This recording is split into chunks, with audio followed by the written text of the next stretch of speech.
All right, welcome to Onward Fight Clan. How you doing, Nathan? It's brilliant to have you back again, Mr. Nathan Geering. Nice to have you, mate.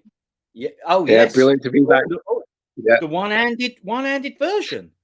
I had to be a one-handed one because I'm holding the phone with my other hand. You see, so I'm propping it upright. So yeah, so you got the fist, but this fist is kind of like, what is it? I think one hand is supposed to signify violence. The other hand is supposed to signify peace. So I've just been on a fight shoot for the last 2 days, shooting a movie. So yeah, it's all about the fist right now. It's all about the fist, yeah. Well, you are going to be demonstrating your serious skill, martial prowess today if you're holding a phone for the whole time. No?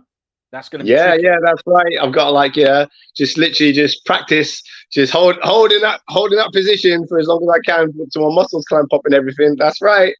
Hold that. I might as well just do the whole interview in horse stance. It's no problem. Listen, you can't see my legs, but of course that's what I'm doing. Right? I'm in the horse stance. There's just a cheating drunken master version where I've got a stool underneath my legs. That is exactly what's happening. Yeah. GPR's Freddie well. Yeah, we learned from Freddie, didn't we, of how to do it? Yes, we did. Isn't it a brilliant film, that, eh? Hey, I love that film. It's one of my all-time favorites. Me too. I think if I was forced to choose a favorite, I would probably choose that. Me too. Like it holds like a lot of like nostalgia for me as a kid growing up and things. But also just the choreography is obviously second to none in it, and the dialogue is incredible. Like the insults that Thunderfoot throws at Freddy. Yeah. I mean, can you imagine somebody saying to you like, "Go crawl for my legs and clean up some toilets"? So then crawl through my legs. Then go clean up toilets or something. Like if someone like that is like the epitome of insulting somebody. Do you know what I mean? And he just got loads of them, loads of insults. Exactly. He doesn't. That is quite a common insult in the kung fu films. To crawl through the legs, not like that. Not the way he does it, because as you say, normally it's just a go through my legs. They put their legs up, and you get the idea of I've got to crawl through the legs. No. He tells him, now crawl through my legs, and once he gets there, bang! Another boot to the face. Just rub it in. Like he don't play, and like again like how he kind of like insults Freddy dad, saying like, "Oh yeah, your dad is useless. I wouldn't even hire him to wipe my ass." Well now, from your kung fu, your dad's useless. Wouldn't even hire to wipe my ass. Like how useless do you have to be to not even be able to be hired to wipe someone's ass? Because he asked him, didn't he? He says, "Your kung fu's useless. Who teaches you?" And he's like, "My dad does." And that's when he has a little bit more of a tussle and says, "Well, from what I've seen, your dad's useless." Yeah. I wouldn't hire him. He's got him in a lock there, and he foot under the throat, and he's got him there, can't move, nothing he can do. He's useless. That's what he's making him feel like. He's absolutely useless. The kung fu he's learned is pathetic compared to his. There's different levels. He's like, there's levels to this game. Yeah, totally. Yeah. He's like literally like psychologically breaking him, because Freddy's like he's a smart mouth kid, isn't he? And he's literally like, okay, well, you think you're smart, but I'm gonna like really like, well, just like make your self-esteem just go rock bottom right now and stuff, and show you that really you ain't on my level. Yeah, that's right. It's a humbling experience for Freddie Wong in that film, for sure. It's a humbling experience, but it is nasty because, I mean, to be fair to Thunderfoot, he don't want to fight. He's just in the same area where he's going to go and do the assassin thing. Yeah. And Jackie Chan's in there drying his clothes. Is he drying his clothes at that point? Yeah. He's drying his clothes, isn't he? Yeah. Right? Yeah, that's right. And that's the thing. Don't forget, he holds up the clothes and he drops them in the fire. He burns the clothes. That's right. He leaves him naked as well. After crawling through the legs. He's like, well, I'm going to go and get me clothes. I admit defeat. I'll go and get my clothes. He's like, he ain't getting no clothes. They're in the fire. Exactly. Yeah, and the thing is, he's really nasty. Yeah, because he actually turns around and says, hold up, are these your trousers here? Hold it. Are these your trousers here? Yeah, exactly. Gives him the false hope. Like, hang on a minute, don't go yet. Don't just walk off Yeah, naked. yeah, It's like, yeah, mate. brilliant. Have these. In fact, know what? It. You're not having these. Yeah, see, it's the best, isn't it? That hmm Yeah, he don't 100. deserve it. He don't deserve it, but he's already had a load of grief off of Sam Seed, the teacher, and hmm he's been in them pots and messing about, and Yeah, teacher, why do this? Even a monkey would die, and all that. He's yeah, hating it, isn't he? Really. it But he's really sitting is. there moping anyway, and then Thunderfoot walks in. He's like, you know what? Get lost. And Thunderfoot's like, hmm don't you talk to me like that.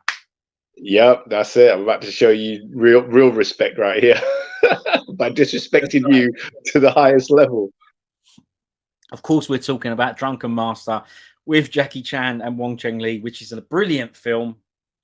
Funnily enough, one of our favourites, if not the number one choice of Mhm. top films. It is for me as well. I've watched Yeah. that film loads. I've grown up watching it. It's brilliant.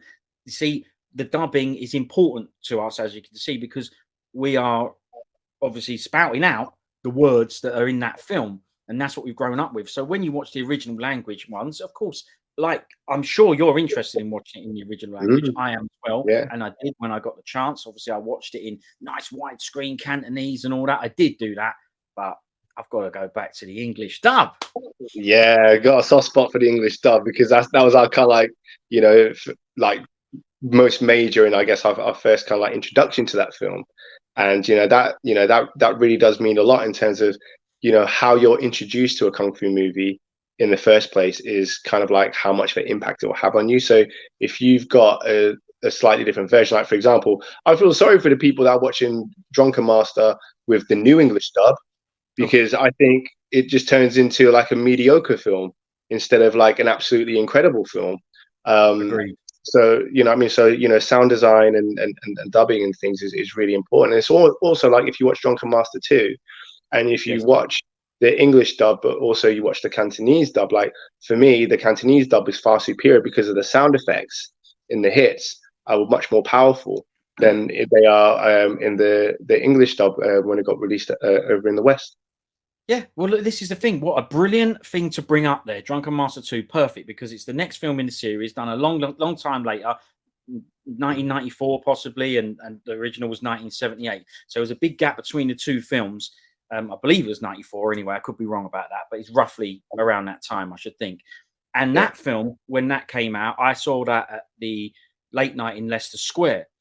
And so I got to see that. The first time I got to see that wasn't in English, it was just in the Cantonese original version. And they played it back to back.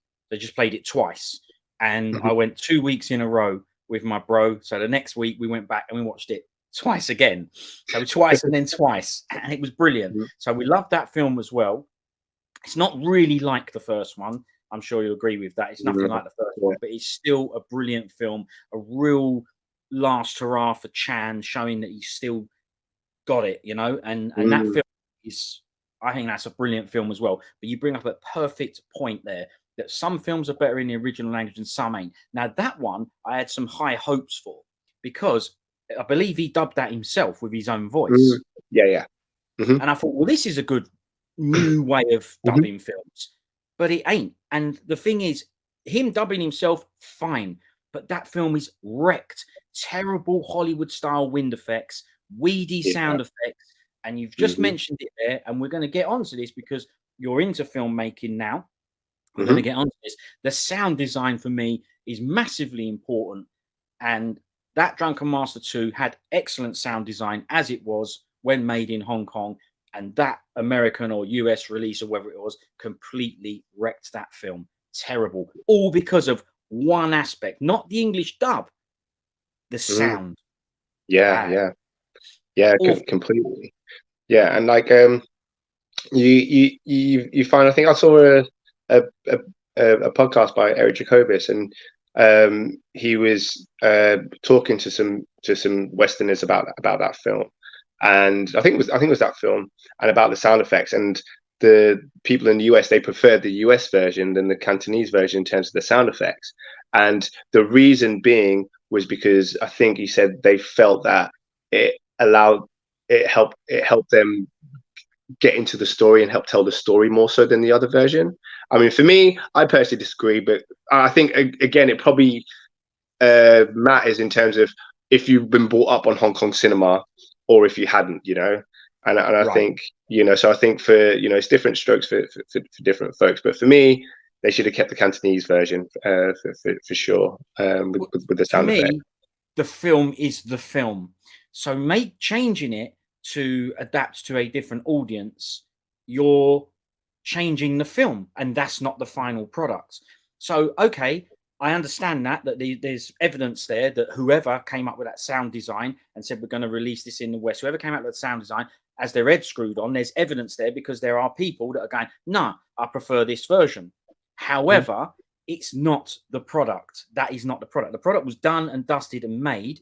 And I don't like this thing of messing with stuff to try and gain new fans or to try and get new eyes on it. I understand why. It's a business. There'll be money involved. But for me, if you don't like that film as it is, which is as it was intended, then you don't like that film. You don't like Hong Kong Kung Fu films. You're going to mess with it and make it rubbish to appeal to an audience that ain't interested. Well, what are you doing it for? Now, Yeah, you know, because it upsets the true people. We're the ones who are always going to come out for this stuff. We're the ones who are always going to buy it. We're the ones who are always going to watch it, no matter what, even if it's crap or it's brilliant. We're there supporting it. And I hate the way that they keep doing things and with these new releases and stuff, and they keep doing things to try and get new people in. I appreciate it. I understand why, but in the process, they tend to upset the core audience, and that does get on my nerves. I can't deny it. I go, who are you making this for? Because I guess yeah. what, right?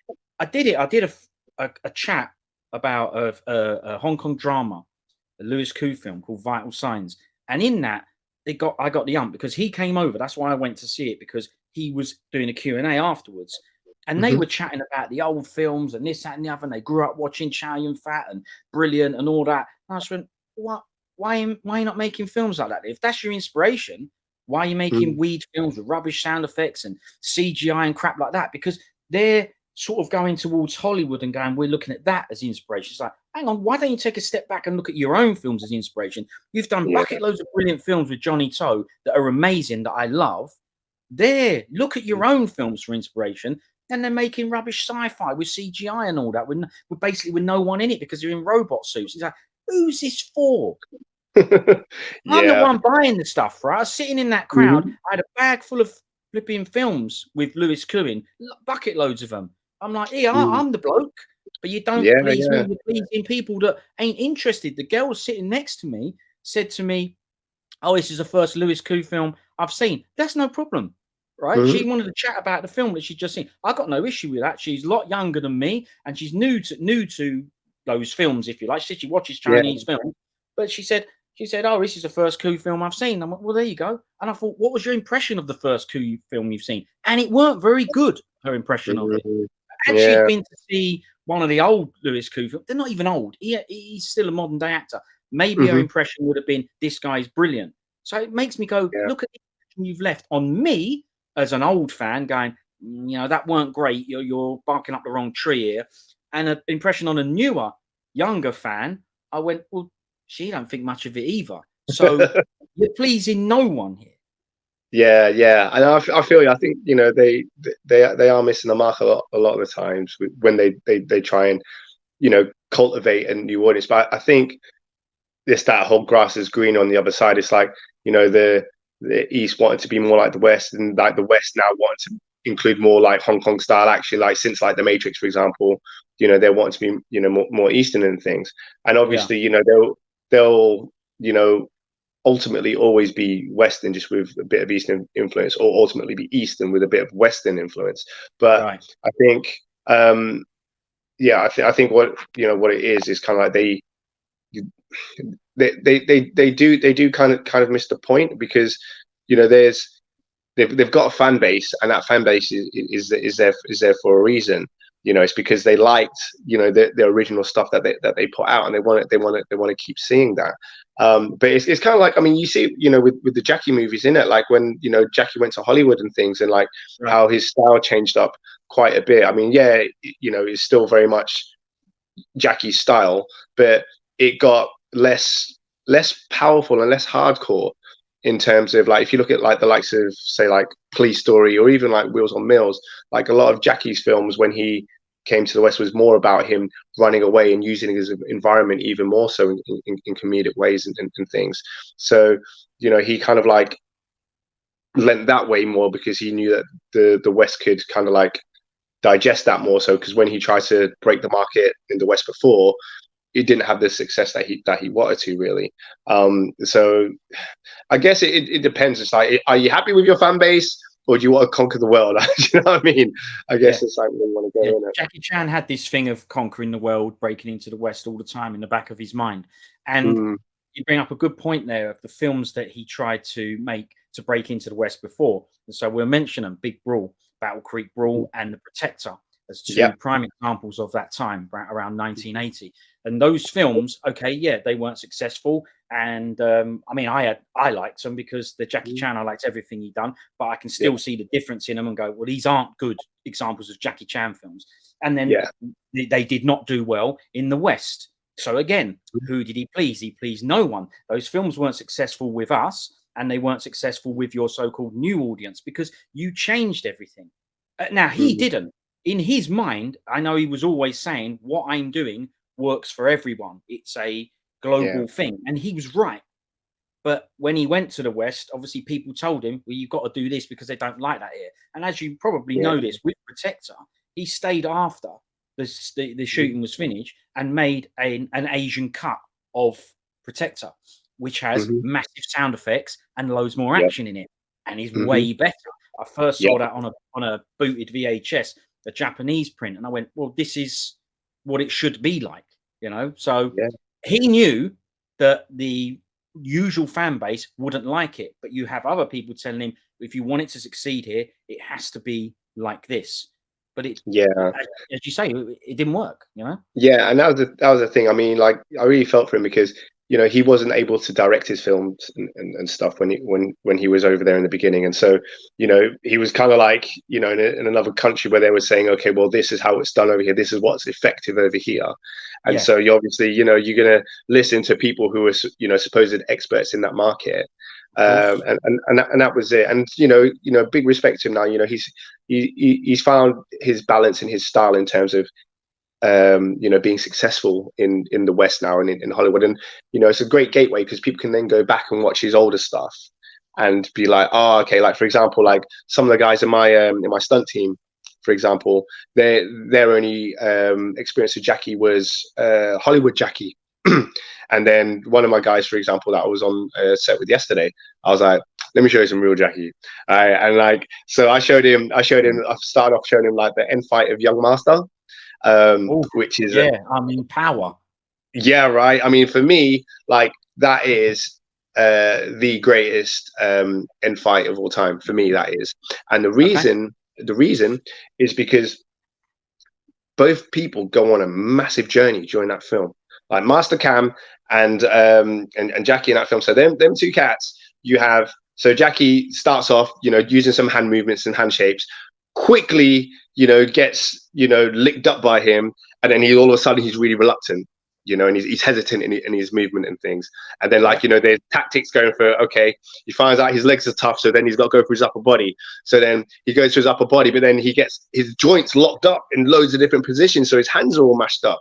So then he's even more reluctant. And at this point, Master Cam, he's just like arrogant, and he's like, I can take on this kid. And then Jackie gets him one or two like lucky shots and stuff, but you see the heat effect, Cam, in terms of he starts sweating, and but Jackie's the one with the water, so he's the one getting hydrated. So all of a sudden Cam's right. So all of a sudden Cam's got something that Jackie Jackie's got something that Cam wants. So all of a sudden there's that status play there, which is, again, it's a really subtle subtext, but it's like that's status play there. And then what then happens within that is, okay, they still go at it, Jackie's still reluctant, but then Cam gets hold of the water, so then there's a change in dynamic there as well. So then there's that power play, and then Cam's like, right, so I'm going to take all the supply now, I've got enough to hydrate, so now I'm going to finish you off. So then all of a sudden he's got more stakes than Jackie in every single way, and then out of desperacy, he's the referee he goes against that was it that tobacco water, whatever it is, and like gives him like a boost. Yeah, and he gives him gives him that, burns him up, then gives him a boost. And then so within that context, then Jackie's just soaking up licks. While that stuff is kicking, he's just soaking up licks. Yeah. But then, so then all of a sudden, Cam's like, oh, things have changed here. This guy's different now. And then next thing you know, Jackie then just starts outskilling him, and then the tables completely turn when Jackie starts mashing up Cam's legs, and then like starts mashing Cam's up with pinching him. You know what I mean? How much does a pinch hurt? That's having to do it in a fight, mate. Right? So there's all these different things going, and then before you know it, Jackie's the one with confidence and power, and then Cam is reluctant to go after him. So then all of a sudden you see a massive like total role reversal in everything in power plays and dynamics and stuff. And so for me, like the choreography within that, is incredible, but also the journey of each character, like the arc of each character is for me, that's a masterpiece within that. And you see a similar vein of that in Drunken Master 2. When obviously he has to drink that industrial alcohol in order to beat the guy and stuff, and he soaks up all the licks from is it Ken Lo? He used to be his bodyguard, I think. Yeah. So you see a similar vein, but for me, that was why the Young Master was a masterpiece. I only realized that for me it only came to mind that was my favorite fight scene of all time. Probably early on this year when I really started delving more into films, when I really started to pull apart of it instead of just watching it at face value. And this is the thing. It's great that you have this base, because to me you have the best base. The Hong Kong guys are the masters of action, and what a great breakdown you've given us of that particular scene. The best fights in sports that you'll see, whether it be boxing, MMA, or whatever, are the ones that have a story within that fight. They are the ones that people remember. And that's exactly what that is. There is a story within that fight. We know that in real fighting, there's a lot of feints and stuff. And that's what Hwang In-sik is doing, right? Cam is giving it all the fakes. And that's what's making Chan fight on all those fakes. It's all real stuff. And then on top of that, they encompass it in that fantastic sound and effects design that we were talking about. The dust coming off, the getting kicked, and the coming out as he's getting kicked. The big red muscle veins, and the massive sound effects, and the things that I've seen you've been practicing. The spinning of all that stuff only serves to highlight that story of the fight that you said. But these guys, that goes to show the effort that they put into these things. And that is why, when you said about people going back and watching older Chan, that is why they should, because these are films when he's at his peak, not just physically, but financially as well. So he can obviously do a lot, do as many takes as he wants. He was in control, and they are the best things to see. That's what I don't like when people, like you say, it opens up the door for people to watch older stuff, and then they watch something like Drunken Master 2, and it's not truly Drunken Master 2 if they watch the wrong version. It's like, we still haven't seen a good Chan. You have, but you ain't, because it's ruined. But they'll sit there and they'll actually watch that one because it's in English, and they'll watch it because it's got rubbish wind effects. But Young Master, appreciate that. Brilliant breakdown. On top, you did mention the ref, but we've also got the ref in there, right? Who is actually switching sides depending on who's winning. He's like, I'm your mate. Hang on a minute. I'm your mate. Hold on a minute. I'm on your side. And even that is brilliant, because it adds a psychological corner man. They've got a corner man, someone supporting. Like you say, he's the only one who's got some liquid, some water or whatever. So he's like the corner man. It adds a little bit of comedy into it as well. It is a fantastic fight. I've always loved that fight, but you breaking it down like that does make me realize how much better it is than even I thought, because it does have that intricacy in there. It must be, and we were going to get onto you making films, and the way that must have been planned out before it happened is just brilliant. And then, like you say, the choreography is absolutely fantastic as well. The way that all that bit, when it slows down, and it starts to slow down, and he opens, he has to open that up, It's brilliant. It is absolutely brilliant. He proves that he can take anything by hitting Yeah. himself and doing flips that mean nothing, but landing on the floor. It's all Yeah. psychological games, right? Mm-hmm. Because then Big when he time. gets up Big and time. walks in like that, banging six, I've done everything I can do. There's Yeah, no you know, wall left. There's no way I can get any. I've hit him with everything I've got. I'm now compromised because the thing I was winning with my kicking, that's now damaged from pinching and punching, and it's brilliant, isn't it? yeah, yeah, you know what I mean? And what if you see somebody literally fucking themselves up Yeah, in the middle of a fight? yeah. He don't care about you. So it's just like if he's trying to beat himself up, he don't care about me trying to beat him up. Like that's like that'll psychologically break you as well and stuff. 100%. Now, the Yeah, fella that you showed this fight to, what was his reaction? oh, like he was just like he was blown away. Like he couldn't believe because I then went on to show him like the playground fight scene in Police Story 2. You're picking good ones. These are ones. See, I know you know what to pick because they're the ones that had that effect on you at the time. That's why you pick them because you go, oh, you know, I know what. I mean, that's the same for me. You know, the Police Story 1, you know, fight in the shopping mall. Yeah, The yeah. Police Showed Story that 2 girl. fight in Yeah. a play park. It needs showing to people and sharing with people because again, look at the environment. He's in a play park and the sticks and everything, the brilliant sounds and Yeah, that. yeah. You Yeah, know, the best bit exactly. in that right, bah, bah, Yeah, bah, yeah, bah. yeah, yeah, yeah, yeah. Exactly. Yeah, yeah. And he commented on that part. He was just like, "Wow," and I was like, "Yep, exactly." In the full screen print, we don't get to see, you know, he throws the stick at the bam, bam, bam, bam, and he throws the stick into someone's shins. Obviously, Yeah, unless that's you're right. watching widescreen, you never know where that metal stick has gone. That's right. But yeah, Yeah. another excellent example. So you showed him that as well. What was his Mm. reaction to this? Yeah, like he was just like, wow. He's like, because that was the point. It's like I only really knew like Hollywood Jackie. I was like, yeah. I was like, you know, what I'm showing you is here. I'm showing you like, you know, Jackie in terms of, you know, the beauty of choreography that he can create with shapes.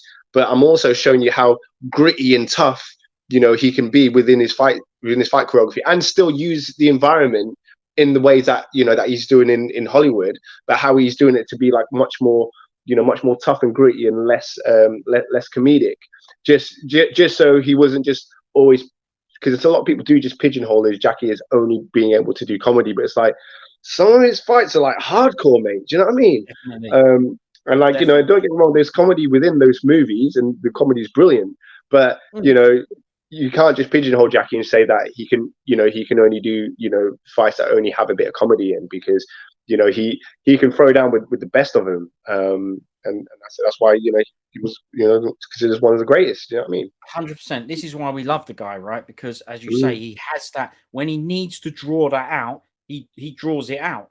That fight in Police Story 2 in that play park, he can't mess around in that fight. These are baddies, gangsters. They have weapons with them. They have made their intentions clear. There is loads of them. There is one of him. He can't mess about with this one. He's got to take as many of them out as he can possibly take out. And like you say, that becomes a more intense, serious fight. There ain't no comedy in that. Even the very last hit, he blocks it and you know, blocks the metal. Bang, smashes him away. Oh, isn't it brilliant? But then it's all in there. The jump over the railings, you know, then obviously into the stump with a car and him jumping up the wall and going windscreen. There's no comedy there, but it still has those bits can be used in other films and be way more comedic. So he can do it. We can do it all. Let's face it. And that's it. You know, he really is a master of his craft, and yeah, that's why it's kind of like, you know, I try to give people a more well-rounded experience of Jackie, because it's like I'm like, okay, if you experience them, you know, in terms of Hollywood, great, you know, you've got some great moments there. I'm going to give you another version of Jackie in terms of, okay, this is, you know, this is not a watered down westernized version of Jackie. This is like, you know, Jackie doing Jackie. And so people they then get more of a deeper understanding, and all of a sudden they're like, wow. And then so they go into a bigger rabbit hole on it, because then they get a chance to experience him in a way that, you know, they didn't think that Jackie presented himself in before. Yeah, and I was always accepted the Hollywood version of Jackie a bit easier because it came at a time, not the early ones, but when he became successful with it, it came at a time when he was getting older. So I'd had him at his best, if you know what I mean. And I could accept that now is the time. It all happened at the right time. If he had broken through in 1980, we would have got films that we didn't like. You know, he had to go back to Hong Kong and make loads more brilliant films for us, right? So we were happy with that. Had it happened then, yeah, we would be getting Rush Hours and that back then when he's capable of way, way, way more. So when those films happened, it was much easier for, I can only speak from my point of view, but as a fan of Hong Kong films, Kung Fu films, and Jackie Chan, it was easier for me to digest because I went, well, he's older and he needs to take his foot off the gas a bit because I can't, I can't expect him to do what he was doing. You can't expect that. It was okay for us to have a new version of him, but if it's the only version that people had, I was always like, you think you know Jackie Chan, but you don't know him. Right. Yeah. That's how they know him and they like him, and it was good for youngsters. So when youngsters grew up and they watched things like Rush Hour, I was okay with it because I liked Rush Hour as well. You know, I thought it was brilliant as well because it's just a good film. With anything, it just needs to be a good film.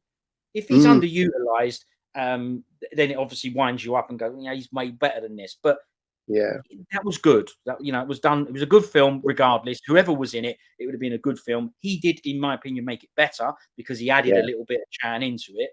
But Definitely, you know, I could accept the downgrade quality. But and even now, you know, now I just say, well, he's gone now. He don't make Hong Kong films. But Well, I think what it is like because I think with Jackie, he always also wanted to be known as a good actor as well, isn't it? Not just like a good a good like action actor, but as a good actor. And so I think now as he's getting older, he's leaning more into the acting roles and less of the action roles, which is good because it shows growth as a human being. You know, you know, on that level, it shows growth. I mean, like, and you know, he is doing some great acting. Like, I don't know if you've seen a Ride On yet, but like the acting he does. I haven't actually seen the film yet. Yeah, it's great. Yeah. He does, you know, he does some great acting in Ride On and The Foreigner. I thought, you know, his acting was really good in The Foreigner as well. Yeah. So, you know, within that kind of context, you know, we're not getting him jumping and flipping over stuff, but we don't need to because we've got his back catalogue for that, you know.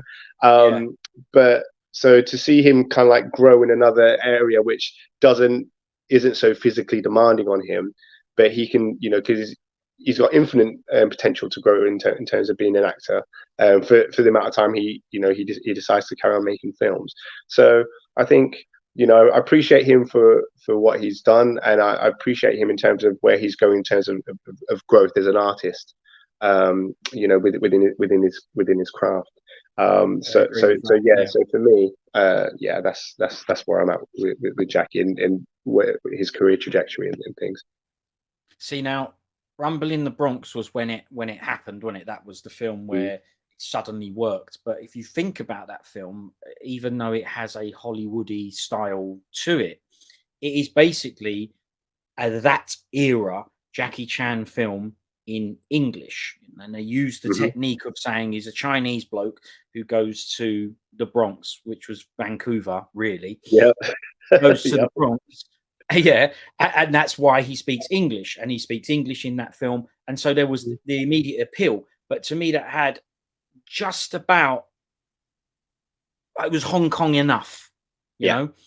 That were a good mix. The sound effects weren't mad; they were decent, though. They weren't rubbish. They weren't Hollywood wind effects. They were okay, but they weren't true Hong Kong, you know, 80s smash ups, police story style sound effects. So it was an in between the two. He was speaking English, which obviously made it okay for people to be able to digest it easier. And it had a lot of environment action. It had some serious scenes, the bottles in the alley and stuff.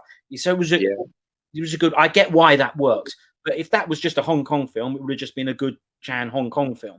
Was, you know, you could say someone had thought different there and gone, let's take what he is and just, I think just make him speak English would have helped, you know.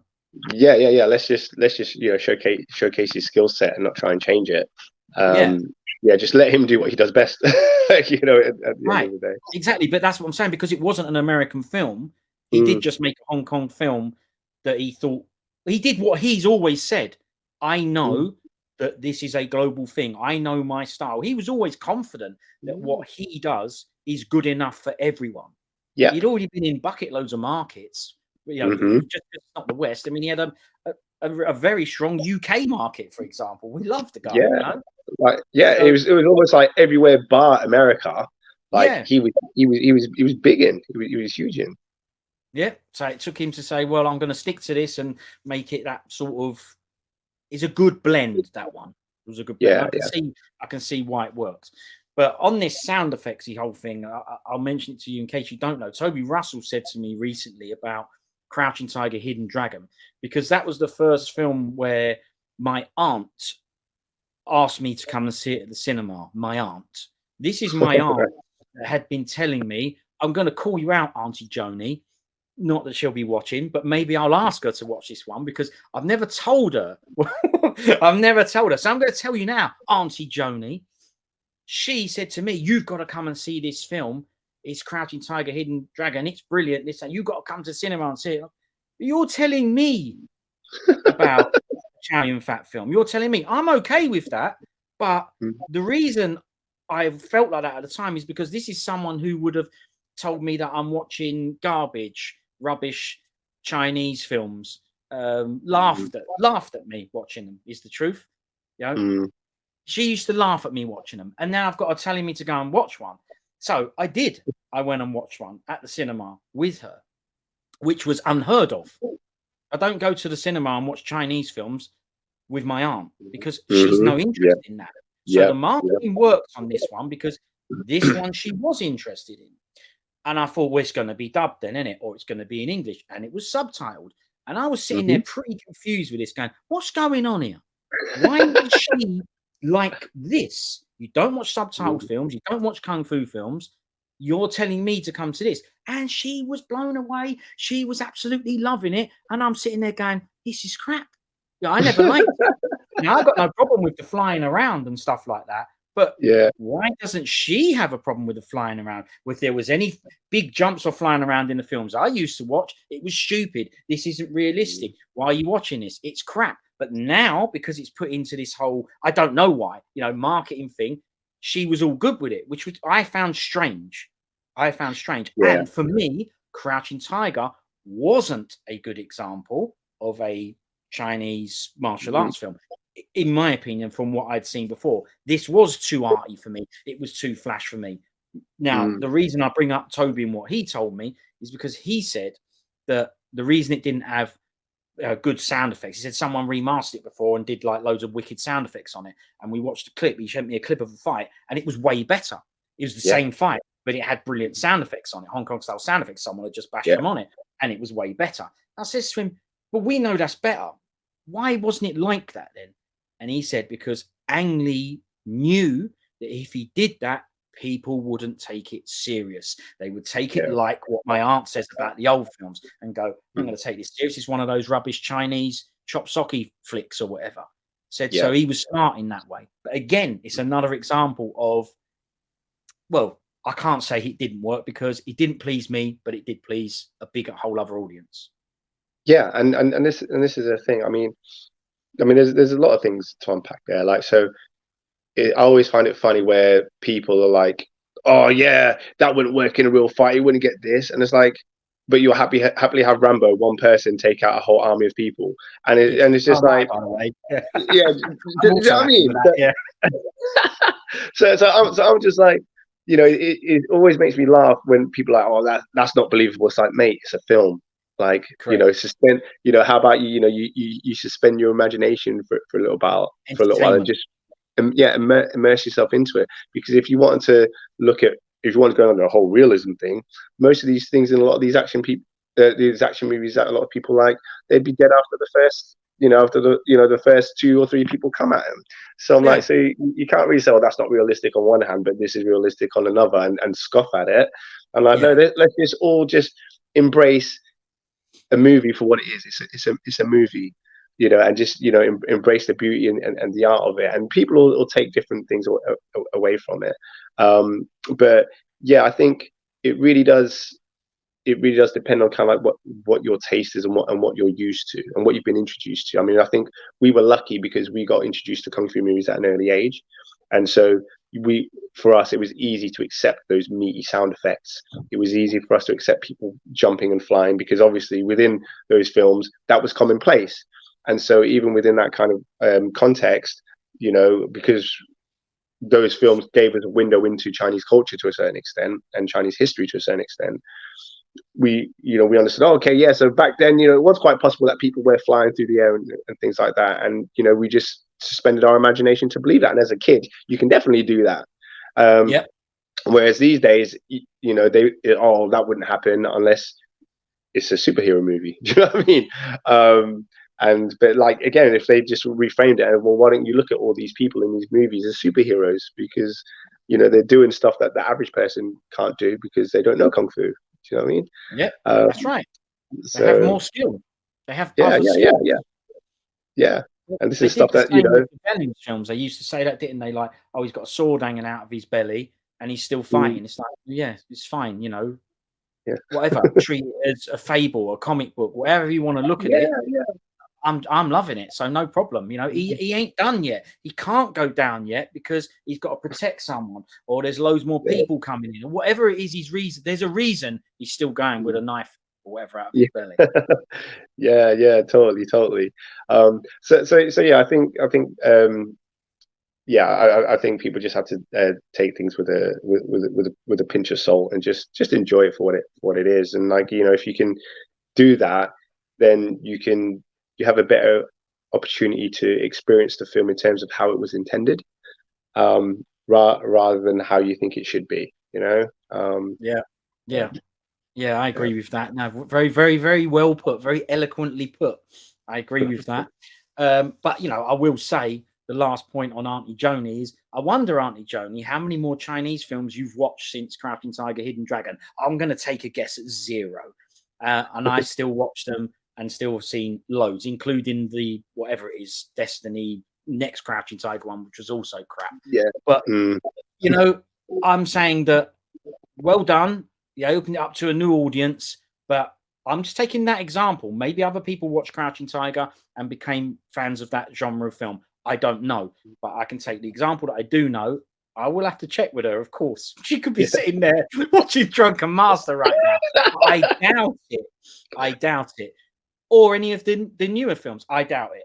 So to me, good job, but it's not the true audience, not the true fan base. Yeah, it's like with a drug. It's probably like a gateway drug to like the next level up. Do you know what I mean? But it's like, if it wasn't for that film, some people wouldn't be into it. But it's like you have to get, in order to fully appreciate the quality of a genre, you have to go deep with it. And that's it. So yeah, it's all right if it's an introduction, but there's a reason like Crouching Tiger didn't do well in the Hong Kong box office, because I don't think it was really made with that audience intended. Do you know what I mean? In terms of from the sound design, it was much more, I guess, drama based and things as well. And so I think Ang Lee was smart in terms of knowing his audience that he wanted to really appeal to.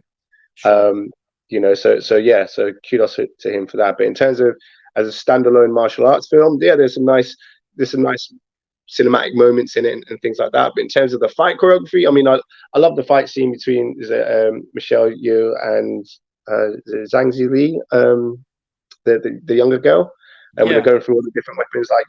Really enjoyed that scene. But there wasn't enough meaty action in it for me. That's right, because we know your background.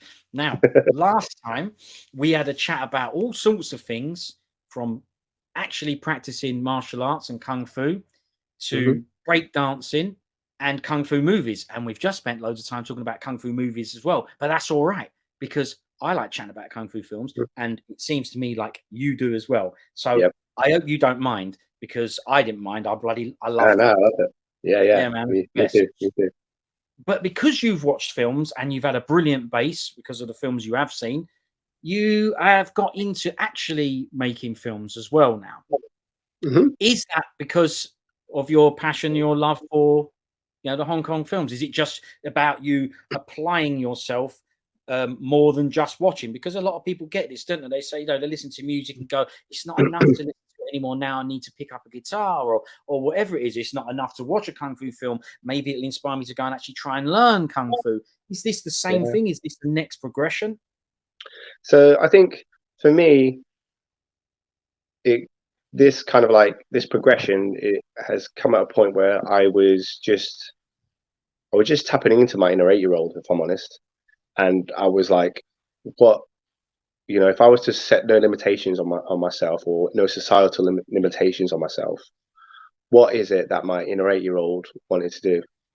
And I was like, my inner 8-year-old wanted to make kung fu movies, you know, and be, you know, be Jackie Chan, I guess, at that stage.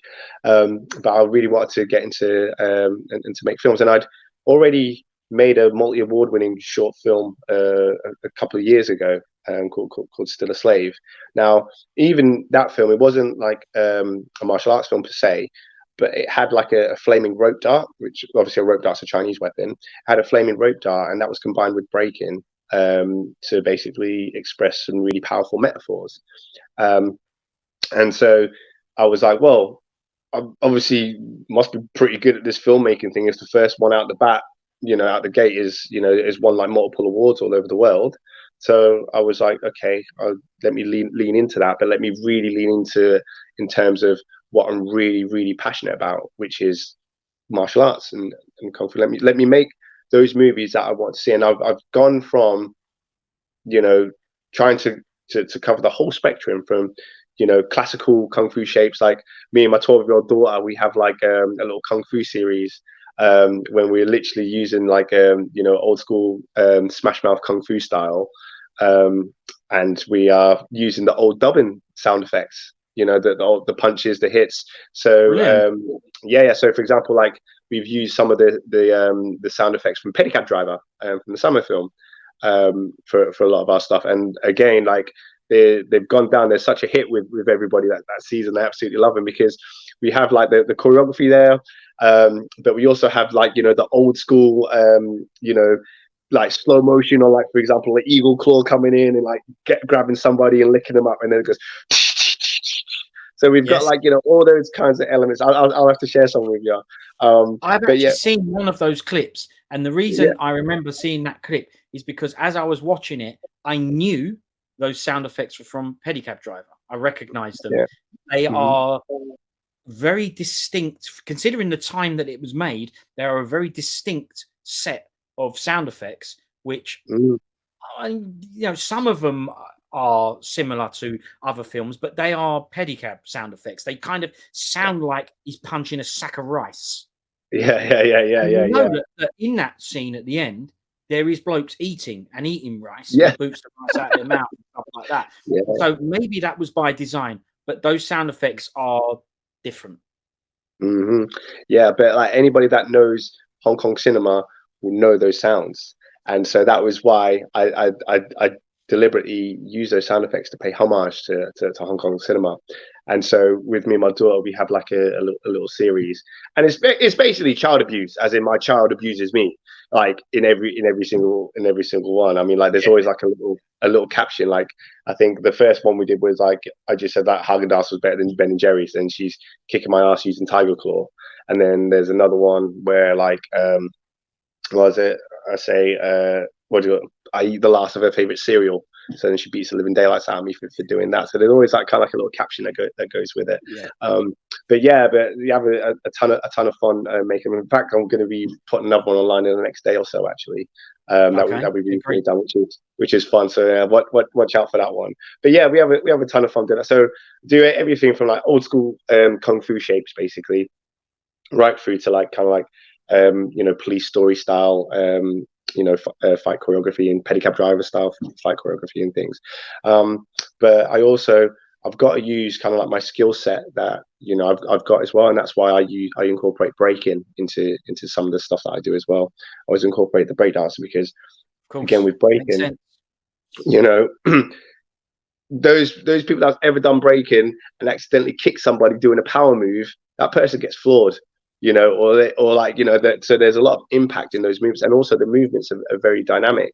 So when I kind of like was assembling my stunt team that I put together, my first port call was enlisting, you know, the help of a few breakers, because I wanted to make sure that we could literally bring something. It's not brand new, because there have been movies where there has been breaking in martial arts films as well and stuff. But yeah, guys doing some more Hong Kong style flips that I've been teaching and training up. Yeah. Like it. So yeah, Like yeah. So they're all on it and stuff. So yeah, and even my family gets involved. Like I have my partner, like, you know, she punches me in the face, and I'll practice my Hong Kong twist and stuff like that. So, you know, it's a real kind of like, you know, family affair and things.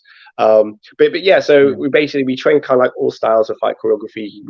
We train in different environments and different spaces and things, so we can get used to, you know, flipping off certain objects and things like that, or getting hit off certain objects and everything, just so I can make sure that, you know, I'm well rounded in terms of fight choreography. So if a director comes to me, or production company comes to me and say, "Oh, I want this style of fight choreography," I'm gonna say, "Yeah, I can do that. Here's some examples." You know, or you want this style? Okay, there's this style as well. I can, you know, here's some examples of that. You know, like my guys, you know, some of them are trained martial artists, some of them do parkour. Like I say, some of them do breaking. So there's a variety of us in terms of our different strengths and different skill sets, and also different, you know, different looks and different demeanors and things, just so we can make sure that, okay, I've got people that I can call on in my team that can also give certain looks and certain aesthetics that, you know, certain production companies and directors may want in a film, really. So yeah, so really trying to make it a well-oiled machine. And even within that, so I've got like a team of like script writers around me as well, and producers. So, for example, I've got like probably about 4 or 5 script writers that are actually writing scripts right now on like short films and feature films, for me and my team to, you know, to basically handle all the action and even starring and things.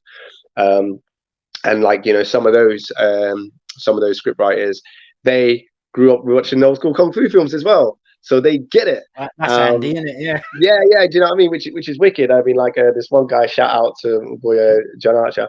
He so he's writing a short film for us at the moment. He's also written a feature, but he's written a short film for us at the moment, which is the next film we're going to do, which is going under the working title of General Kwan. And so if anybody's seen the Prodigal Son, when Yenbu has to play General Kwan, and then he can't speak, and then basically some guys come in, it's a case of mistaken identity, and they come in and you know, try and beat him up and things. So yeah, we're doing like a modern day version of that, where a guy is just literally ill, and he literally can't speak because his throat's messed up. He goes to the chemist to try and get some you know, some antibiotics and things, and then some guys are like, "That's the bastard, get him!" And then all hell breaks loose. You know, and he's not the guy. Yeah, he's not the guy, but he can't say that because he can't talk.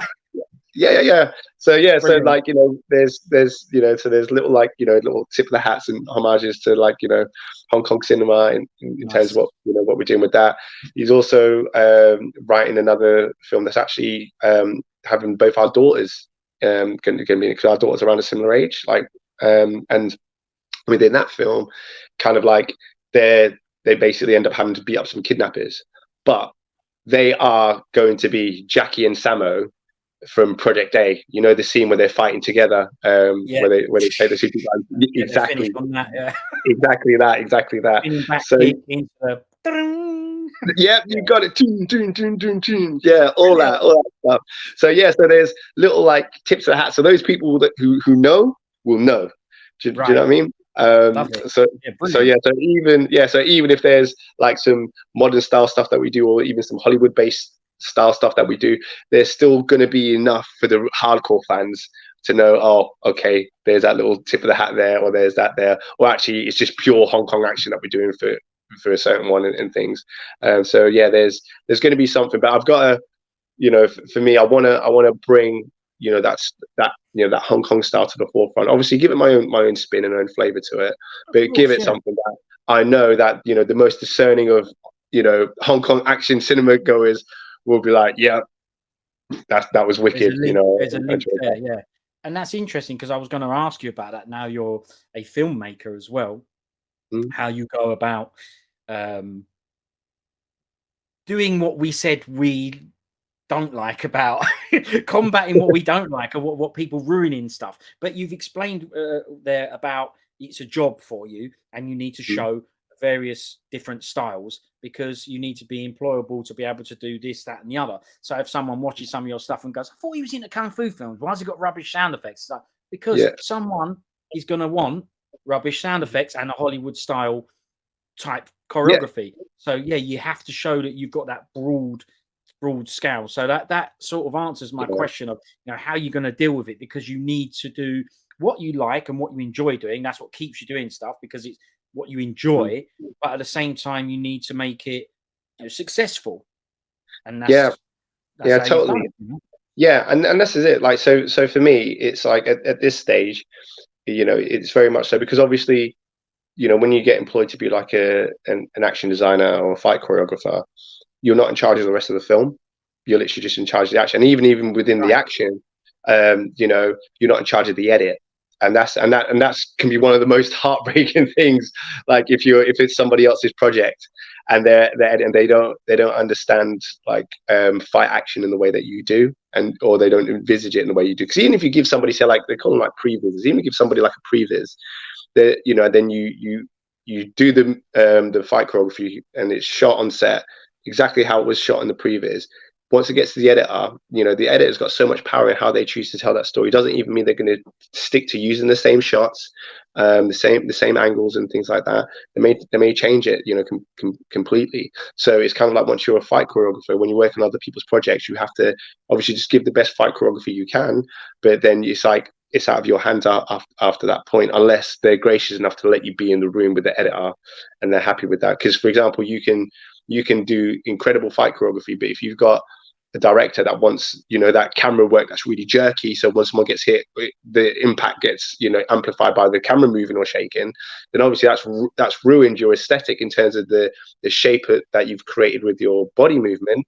Of But course. that's what the director wants, so it's like, okay, that's fair enough. But with the independent films that me and my team make, we're in full control of that stuff, so we can be like, oh, all right, okay, well, do you know what I mean, this is our time to really make sure that we're doing something, you know, for the fans, you know. So for example, in like this new movie that I just finished wrapped doing, Flaming Assassin, you know, I combined like martial arts, fire, and breaking.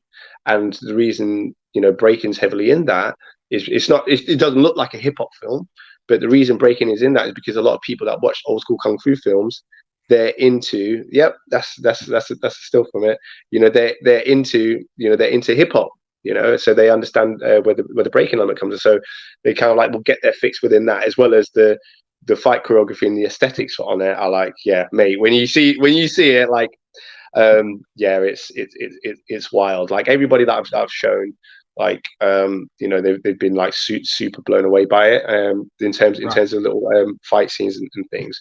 And like, even when I was you know, ended up having to, you know, apply to the go and train the Jackie Chan stunt team, actually shown an example of that film in my application process. So I think that kind of like held some weight to help me get, because they kind of like saw what I was doing.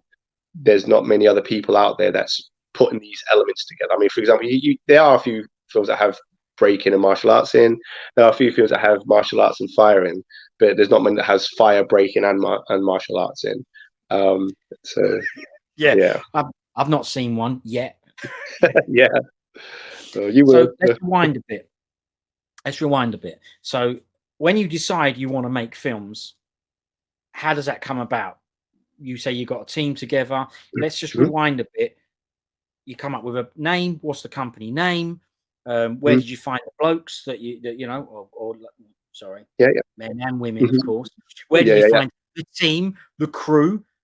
You know, yeah. what's the name? What's the name of the company? How do you go about starting that? You know, someone Yeah, could be out there going, "I'd like to make films and short films," and I know you're very big on helping other people out, yeah, yeah. sharing your experiences and stuff like that. So let's just say I want to make short films. You know, you have a background in doing stuff, so you're not just Mhm. getting off the couch and going, "I want to make short films." experience in other areas Yeah. that help you with this, of course. But how do you go about making a short film? What did you just, or just going into films? Because you're not just making short films, you're also now getting employed to help people make films, choreograph. Yeah, completely. So, like I said, how it started with me was, if you go back to the first film I made, like I said, so that was kind of like that process actually was out of a place of pain. So basically, it was around the time, obviously, COVID had just happened, and the whole resurgence with Black Lives Matter and things was going on, and like there was kind of like, at that time, there's a lot of people putting a lot of like insensitive, I guess, comments on social media and things, to kind of undermine the Black Lives Matter movement. So, and it was really painful and triggering for a lot of us people of color. So I kind of like, I made like, because my background was theater as well, so I made kind of like an outdoor theater show, and I like held an artistic peaceful protest outside a theater that basically wasn't fixing up. So I did that, and I performed that short that kind of like short performance at that, and then there was still so much inside me, and I was like, I need to do more with this. So I was like, okay, I'm going to make this into a film. And never done filmmaking before, but I was like, right, I need to make this into a film. So I did. So I knew a guy who did some cinematography, and then that was it. It was just me, him, and my partner, and we just if I told the guy kind of like what shots I wanted and things, and a lot of that was kind of influenced by a lot of films I'd seen. Like I started to study movies in terms of shots and everything, but also with the sound design, that film, it has audio description all the way through the film. Like, so for those that don't know, audio description is what blind and partially sighted people use as kind of like a function where if you can't see the action, somebody literally describes the movement. And like, so I had an accessibility innovation company that did a lot of audio description, and we'd audio described other people's kind of like, dance films and stuff like that. We'd even partnered with Marvel to audio describe the original Black Panther costumes when they did like a tour of the South in the UK. So we partnered with Marvel to kind of like do that. And so kind of like, so that was, so sound design was always very important, even within this film. And because the audio description was used as a storytelling vehicle, rather than just an add-on that someone can click on or click off, this was actually part of the storytelling. It was, again, I guess it brought kind of like a new aesthetic that hadn't really been explored that much. And yeah, right off the bat, it won like loads of awards, from like best editing. I did the editing for it. Was that stem from your experience doing this stuff? Doing the site specific work. Yeah. So that came from working with a lot of blind and partially sighted people, and I pioneered a lot of stuff. But that was kind of like a different career trajectory. But that kind of like led me to kind of like everything that I'm doing now. But even with the audio description, so that had roots in kung fu movies. I didn't even realize at the time. It only crept up on me subconsciously, and that was because within the way that we did audio description, it was different to other companies because we utilized the sound effects of like beatboxes and also poets, richer soundscape to people with visual impairment. So we did all of those kinds of things, but I also used sound effects as well to heighten it. And so my company, we created like an accessible language in accessibility. So for example, if the majority of people with visual impairment were saying represents a jump, we'd always use that as a jump, or represent a low spin, we'd always use that for a low spin. And so in it became their mind, they can visualize yeah, exactly. And it was intuitive to the blind and partially sighted community because they were the ones that were physicalizing the sound effects and saying, okay, yeah, that most sounds like a jump, or that one sounds like a spin. So that we got a whole language. So it's a bit like, I guess, Laban notation, where they have notation for movements. We did the same for sound, but then obviously we also had the same thing for sound effects. So at the time I was just doing it, but I didn't realize that actually when I was a kid and I used to watch kung fu films, I'd be falling asleep and I'd hear the and so I could still picture the fight scenes happening, even though I wasn't watching it. So I wasn't seeing it and I was falling asleep. And so subconsciously, watching those Kung Fu movies was actually training me to actually develop this pioneering technique of accessibility. And so, it's like I say, it's now multi-award winning in terms of what it's done. And so, within that kind of context, so I digress a bit. So basically, to get back onto track, so that was part of the film sound score. So then there was that. So like I say, that film had won like quite a few awards like internationally. But I was still doing theatre at that moment in time. Then it came to a point where I was like, okay, you know, I'm done with theatre. I'm pretty burnt out with theatre right now. What do I really want to do with my life? And then that's when I spoke to my inner 8-year-old child, and he was like, mate, just make films. You've already, you know, had some success with one film that you made, and you weren't even trying to, you know, be a filmmaker from that. Yeah, that's just something you felt like you needed to express. Yeah, exactly. So yeah, so that was all about that. That film was all about turning a source of pain into a source of power. That's what that was about. And so it just got to a point where I was like, okay, this is what I want to do with my life now. I want to use that filmmaking skills that I've got and really go in deep, hone my craft within that context, but also really do it in the genre that I'm super passionate about, and which is, you know, martial arts and fighting. Exactly. Yes.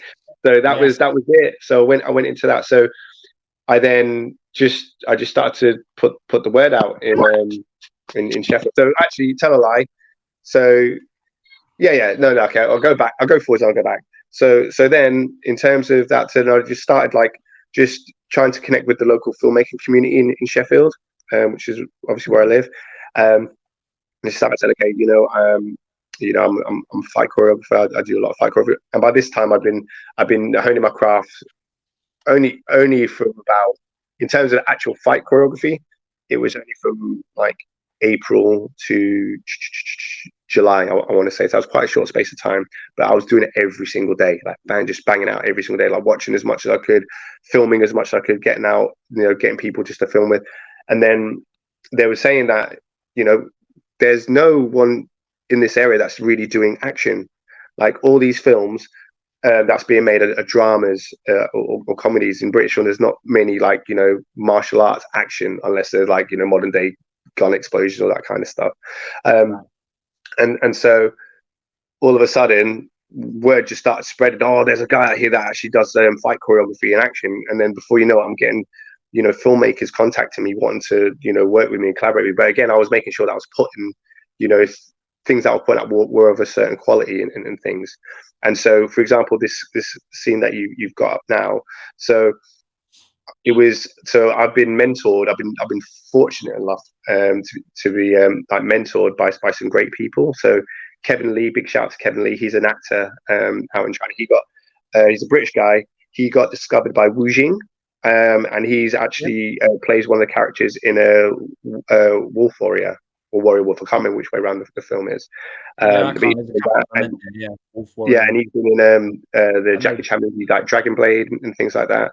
So he like, so when he was over in the UK, he kind of like helped me really kind of like get a deeper sense of realism in my fight choreography. He'd obviously been out of China for many years doing films and action films and stuff.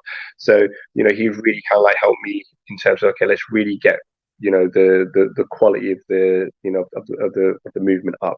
So I choreographed this scene, but he was really meticulously went through it in terms of making sure we got, you know, the right shots and things like that, and the moves looked close, like they were almost going to hit somebody, or they were actually hitting somebody, rather than sometimes on films you could park a bus through a gap when somebody ducks, you know what I mean? Truly get that close to him. So big shout out to him. Like, you know, he really did you know, mentor me within that kind of process.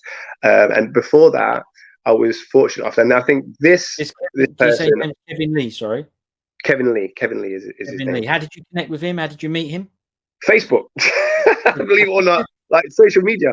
Like there was I think I just put on like put in a search for fight choreography, or fight choreographers in terms of groups, and there was I think it was Action Actors Unleashed that came up, which is a Facebook group that he runs. I just got in touch with him there, and like, you know, he was very, very honest with a lot of stuff that he was seeing in terms of the stuff that I showed him, my earlier stuff, as well as just stuff that he was seeing in the industry. And he was like, nah, you need to aim your standards much, much higher. And so from that, I kind of like, all right, let me really kind of like level up.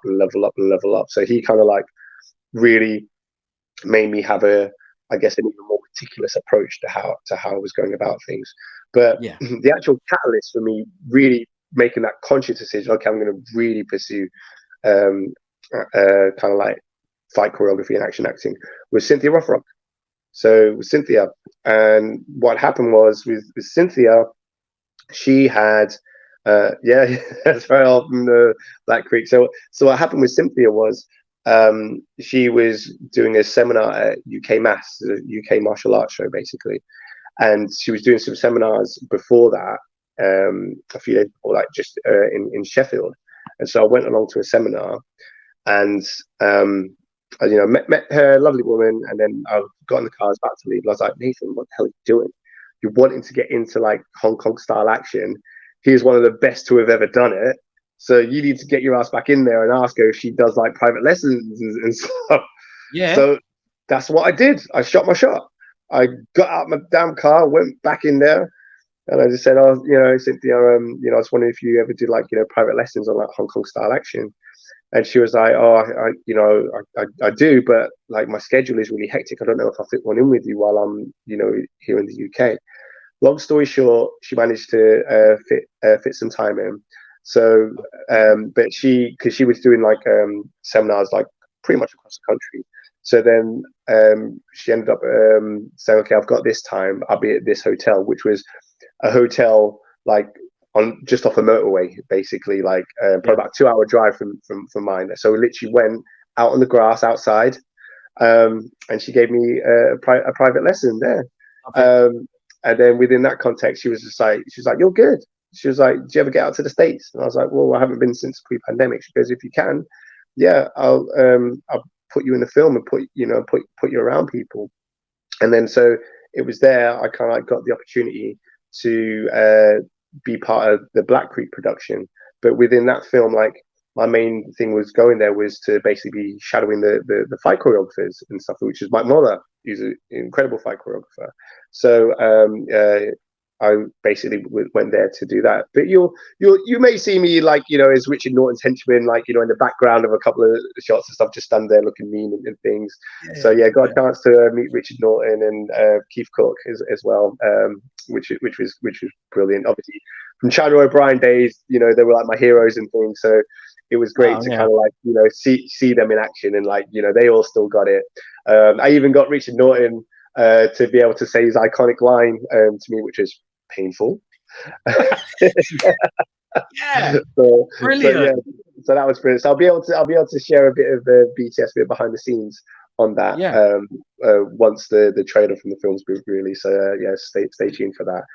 So that kind of like was really, because I was like, if Cynthia, one of the best to ever done it, has said she sees something in me.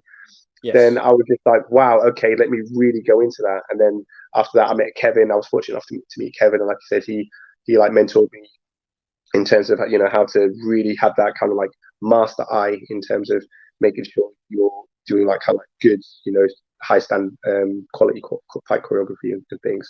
So, but obviously, I've got to put my own style into it, my own spin on things, and that's it. So I was really fortunate to have met those two people at the time that I did, because that kind of like really, I guess, put a rocket up my ass in terms of, right, okay, I'm going all in with this now. But those opportunities came because I created them, if that makes sense. So I was like, right, okay, this, Cynthia's doing a seminar. All right, let me book onto this seminar. Okay, I book onto that seminar. I then leave the seminar just like everybody else. And, oh yeah, it was great. And I was like, what the hell are you doing? You want to like, you want to go into like Hong Kong style action? You've got a person here who was at the pinnacle. You need to get in there and ask her, because the worst thing you'll do is say no. I know that's the worst anyone will ever do, is say no. And if they say no, that's fine, because no is an answer you already have. Until somebody, turns around and says yes, you're in the same position that if they would have said no, whereas the opportunity isn't there. Whereas if you just minimize that by just asking the question, then they'll either say no, which leaves you in the same position you were in before, or they'll say yeah, and then next thing you know, doors open. So that's what happened with Cynthia. And then with Kevin, again, I was just like, right, I need to go deep on this. So I just did a search. Social media was my friend in this case. and yeah, like I saw the groups, and then yeah, listen to help. So if anybody wants to, get lessons in fight choreography and things like that, I highly recommend Kevin. He's tough in terms of his approach, but he gets results. I'm living testimony that it really does get results. So then from there, I just carried on just shooting as much as I could. And in order to do that, I needed, like I said, to have a team around me to shoot with. And so what I did was, again, the first place I went to was my breakers, because I'm like, they know how to fall. So in terms of, I've always felt that in terms of, stunt performing, breakers are perfect because they're on the floor so much. They know how to fall in every single way possible. I mean, like, that's why I used to teach, well, I still teach breaking to blind and partially sighted people. I teach it a means of injury prevention and to improve spatial awareness. So it becomes a life skill. What an excellent way to look at it. Yeah. What a great way to adapt that skill you've got by passing it on there, because, yeah, of course, they unfortunately might need to know how to fall safely. That's an incredible one. That's brilliant. That very, very deep thought from you there to take it to that. But like you say, it's probably because of things you've done before, that the experiences you've had and the people you've been around, that you've been able to encapsulate it all and think like that. But that's very selfless of you. Very, very kind thing to do. Thank you. Like, yeah, that, and like, so accessibility, like innovation, that was kind of like, that was, not was, it still is kind of like a big part of my life in terms of where I take things. So even within my fight choreography, like, one of the things I do is I make fight choreography accessible for people with disabilities. So I've recently done a proof of concept where I did a fight scene with a wheelchair user and a person with a hidden disability who does Chinese pole. So for me, I was like, okay, let's really lean into the differences in height dynamics. But let's have the disabled performers actually doing the fight choreography, because they can. I just got fed up of seeing in Hollywood and other film industries as well, just so many non-disabled people playing disabled roles. And I'm like, for me, I'm like, that's not cool, because it's like nobody can play a disabled role with as much authenticity as a disabled person. Yeah, it never makes sense. They get big people to play dwarves and shrink them down with CGI and all that crap. Yeah. Or even like when you get martial artists and they're playing blind people, why not just get a blind person to do it? You can do it, because it's like, for me, within the industry, how many opportunities is a disabled person going to get to play a non-disabled person's role? Not many. So why are non-disabled people happy to take disabled people's roles? Why are production companies and casting companies happy to cast a non-disabled person in a disabled person's role? And they've got less opportunities anyway, so you're just taking more away from them. Right? Perfect Exactly. role comes up and they don't get it.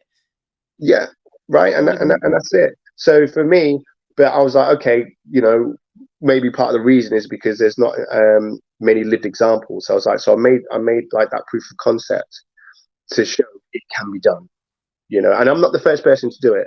I mean, even like, old school kung fu movies, there's been some with disabled people in those roles doing it. So it's like, there's been some where there hasn't been. You what? There's one called Two Crippled Heroes, an old kung fu film. Yeah, exactly. So it can. And then the other one's got no legs and whatever, and uses the cart and all that. It's brilliant. Yeah, exactly, right. So it can be done, and it's authentic. So for me, I'm like, yeah. So the more lived examples that can be made and shown to producers and production companies, casting agents, and all that kind of thing, the better chance it has of disabled people getting to to play disabled roles. So kind of like, that's where I'm at. And like, even within just doing that one clip that I put out, that's gone off like wildfire. I've had like production companies wanting me to work on their productions as a consultant or as a fight choreographer, in terms of how to make it the movement safe for disabled people and things like that. So again, it is something that a lot of people are seeing value in. So it's really, I'm really happy that that's starting to really pick up and take off as well. course, this is very important, and I want to pick up on a couple of the things here that you've said. That you have looked to other people for help, Cynthia Rothrock, Kevin Lee, these people you've gone for inspirations and people to help, which is you knowing that, oh, you know, there's some gaps here in my skill set. I need to learn more. They're like your training courses, but there ain't always a course for everything. So people need to know sometimes you just need to do, and you've used that skill to go, what about doing some disability choreography and stuff? You didn't go on any course for that. No one taught you how to do that. That's just you creating that, you know, and that's Yeah. important as well. So it's not that you won't go on courses, you won't learn, because you've done plenty of that as well. But when that weren't there, you still got on and done it. You didn't see it as a barrier and go, well, you know, how do you learn that? It's like, well, no, I'm going to learn it by doing. Yeah, completely. And the thing is, so like I said, I've been in terms of accessibility innovation, I've been within that realm for like 10 years now, probably a little bit longer. And so within that, like I said, I've taught people with vision impairment breaking and as a means of injury prevention, improve spatial awareness. I was the artistic director of the Special Olympics opening ceremony in 2017. You know, I've done a lot within the kind of like realm of like accessibility. So I was like, I know a lot about accessibility, and so I was like, okay, let me apply that knowledge that I've got and combine it with my fight choreography knowledge. Because just like people were saying, oh, you can't teach blind people how to break dance. I'm like, whatever, we'll see. And next thing you know, there's loads of people with visual impairment breaking now. You know, because they've been on the injury prevention course that I've taught. And so yeah, so with fight choreography, I just merged the experience from the accessibility world and fight choreography, and it works. It works so well. I don't know if you've seen the clip. If you haven't, I'll share it with you as well. I've seen the lady in the wheelchair. Yeah. So that was it. That was the proof of concept clip. Yeah, I've seen it. Yeah. Yeah. So that was the proof of concept clip. And so even from there, you know, I've had you know, producer chat to me about, okay, how can we turn this into a full-fledged production, which is great. So I've already got a story in mind for that. So yeah, so it's just pushing forwards with that. But yeah, in terms of how do somebody go from not, you know, filmmaking to filmmaking, you know, like I say, this was the journey. It was like, you know, I connected with something that resonated deep within me, and then from there, I just try to find kind of like-minded people. So in terms of just networking with, like, you know, people in your locality, like, again, just a quick Google search or Facebook search, whatever groups are in the area and things like that. Chat to them, find out about filmmakers. I mean, some people will say go on certain filmmaker courses. Yeah, it's always good. There's also a lot of stuff online that you can learn as well. And most importantly, just shoot daily, shoot every single day, because nothing beats experience, you know. And the more you keep shooting, the more you hone your craft. Try and get to work on as many movie sets as possible. I mean, I was fortunate enough to have been on a few movie sets, being like stunt doubles and body doubles of people like years and years ago in the past. So I kind of like had that film set experience, but, you know, get that so you understand kind of like, even like, you know, on set etiquette, you know how to, you know, if you're using a prop, you know, a prop method, you know, what's the correct way to behave when you're using that prop. You know, it's not safe to be swinging it around randomly if somebody walks by and then you got taking somebody's eye out. You know, just, you know, small nuances like that actually go a long way. Just by being around it. Yeah, exactly. You know, be around people that's better than you at your craft. You know, be around people that you're wanting to learn from, because surround yourself with the best, and you know, you're on track to becoming the best. And that was it. I actively went and just seeked out people who were at the top of their game. And that's kind of like what, you know, where I'm at this moment in time. You know, I'm still learning, always still learning, still a student. But the reason I've got so much momentum was picked up so quickly, is just because, you know, I've listened. You know, I've put my ego to one side, and, you know, even if certain people have said certain things and been like, oh yeah, you know, you're not doing this right, you should do it like this, blah blah blah blah blah. I haven't like tried to contest and be like, and try and defend what I'm doing at this stage. I'm like, well, they must have a point, so let me just listen to them, and then I can decide what I do with that information afterwards. I can be like, okay, well, actually, yeah, they're right, I need to go and hone that craft a bit more, or actually that's just what their taste is, that's not my taste, so that's just a difference of opinion there. But if you try and shut people down and try and just defend yourself the whole time, you miss out on the opportunity to, you know, to get great lessons, because your ego is just in the way, because you're like, oh no, you don't understand. It's like, no, just let people say what they want to say, and then it's up to you what you do with that information afterwards. That is a very, very important point, something I learned many years ago.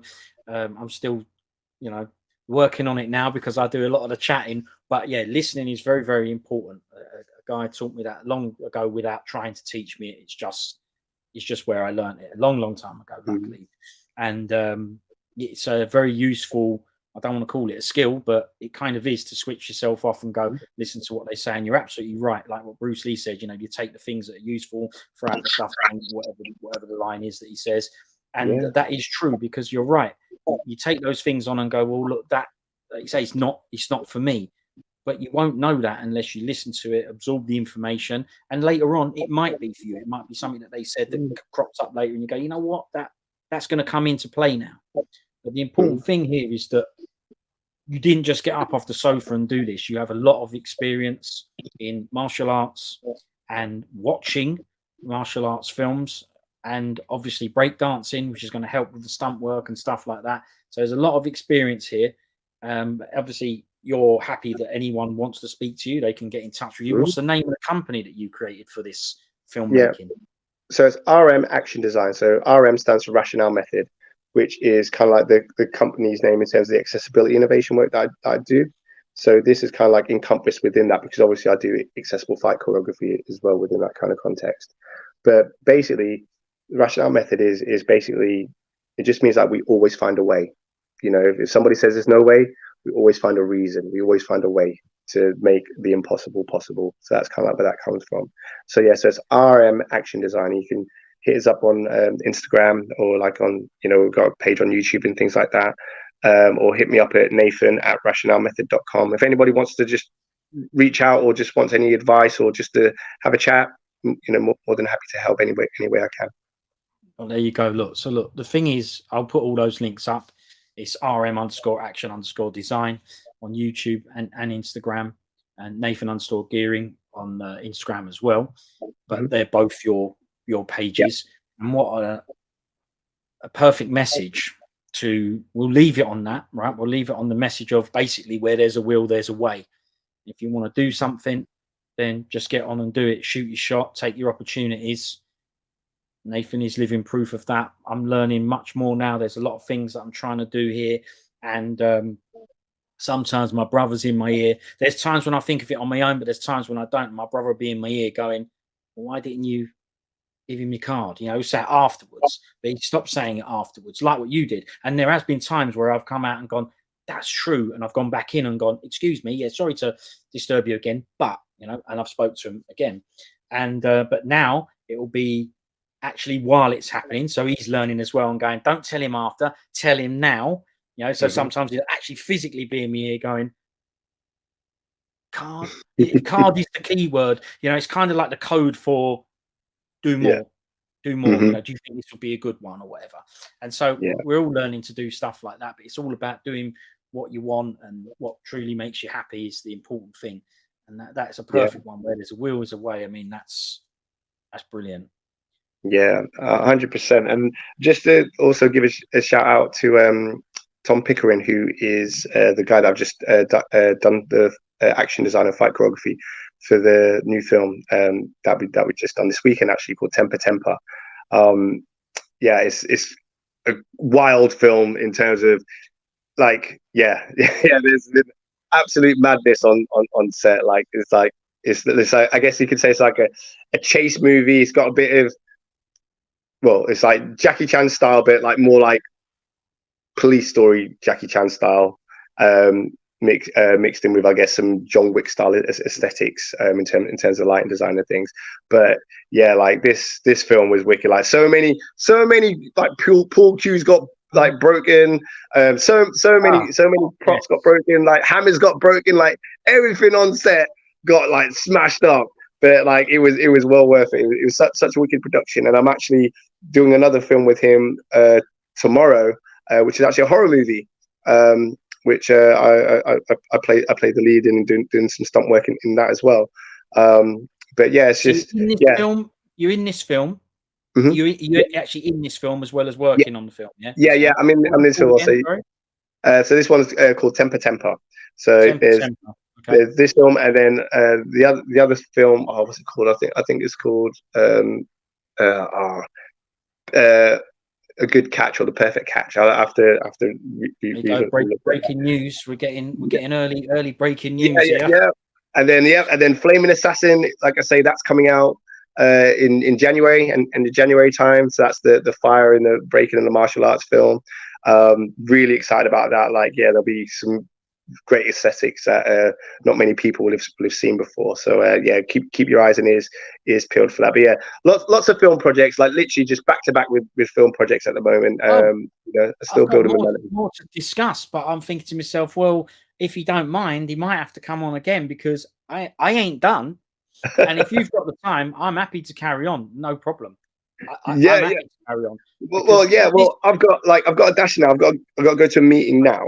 But yeah, okay. let's set up another day, and yeah, let's make it happen, and then we can do a deeper dive into the other stuff. Yeah. So Tom Pickering, the director of this film, Temper Temper, who's this fella in this picture with you? So that's Ethan. So that's one of my team. That's Okay. that's one of the RM stunt team. Yeah. Was he the one doing the double Ethan. knives in the Assassin versus Assassin? Yeah. That's right. That's Ethan in that and stuff. Ethan is like, he loves all like the gritty like fight style action. But he like has a really good kind of like camera presence. Like Ethan looks great getting hit. Like that is actually a really good quality to have in a stunt performer. And the reason for that is like, and this is something that Cynthia told me, and like many people have told me as well. It's like the person who's actually getting hit is just as important as the person hitting them. So the bad guy is just as important as the hero, because how they react is going to let you know how much power that hero's got. Come So for on, mate. example, You obviously know that, right? yeah, Look, exactly. that is very, very important, right? Yeah, exactly that. Bam. Yeah.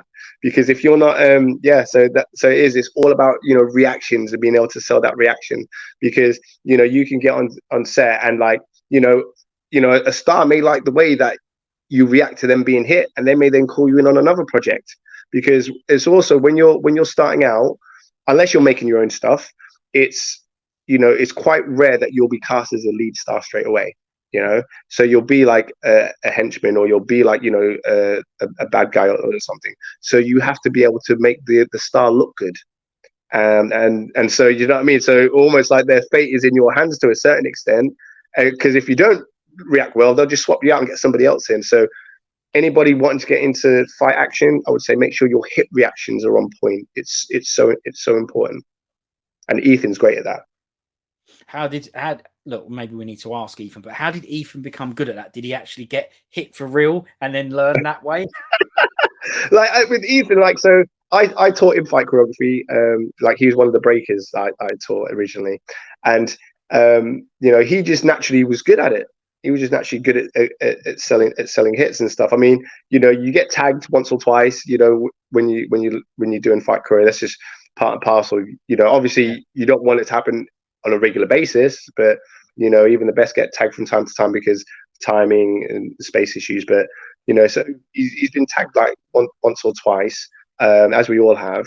But how you get hit in real life is not always how you get hit in a film. Like there's not many times that you get hit in the jaw and do a Hong Kong twist, but it looks great for film. Do you know what I mean? It looks great for film. So within that kind of context, we teach, taught how to really kind of like exaggerate his movements and things like that, and also how to show pain.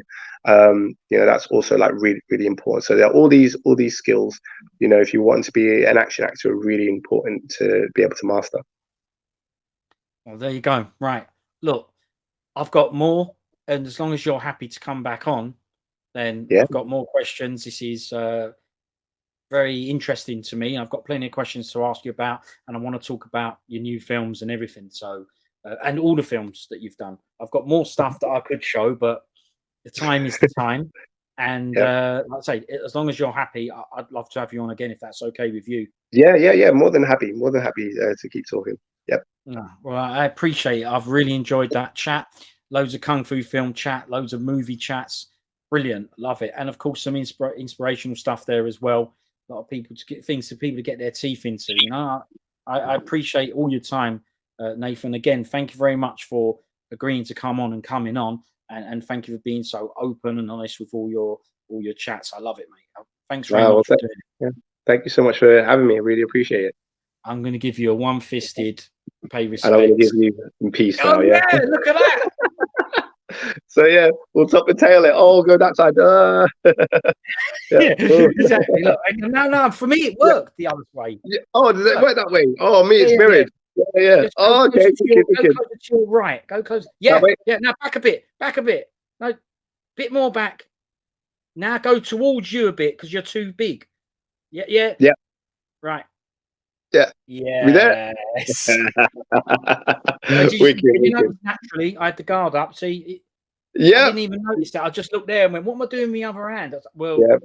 Always ready. There, isn't it? You know. Yeah, exactly. Always ready, and that's another thing we'll get into that philosophy next time. Always be ready. Brilliant. Thanks very much. That's all good. Anytime. Catch you soon. See you again, mate. See you later. Ciao. Bye.